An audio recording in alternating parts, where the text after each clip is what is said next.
Bħala persuna li dejjem kellha l-aspett soċjali għal-qalba, Louise Coleiro Preca saħqet li ser tkun qed tuża l-kariga tagħha sabiex tkompli taħdem fuq aġenda soċjali.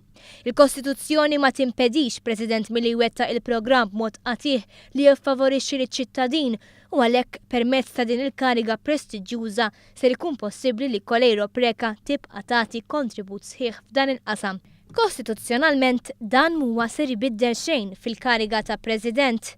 Baqa l-istess, ma natax poteri ġodda, ma natax iktar seta kostituzzjonali u politika mill-1964 law, imma volva naturalment bħala rwol, bħala uffiċċju viżavi fir-relazzjoni tiegħu ma' ċittadin.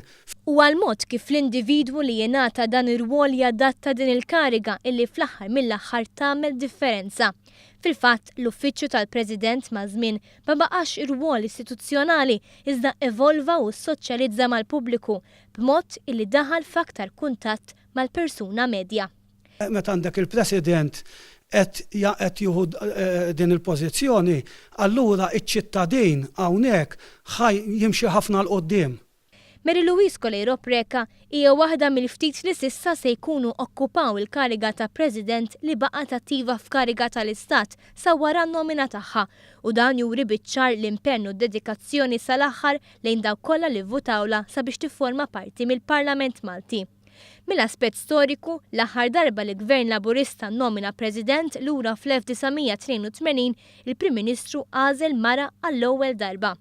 Kellu jkun Gvern Laburista aktar minn 30 sena wara li jerġa' jafda din il-kariga għat-tieni darba f'idejn mara.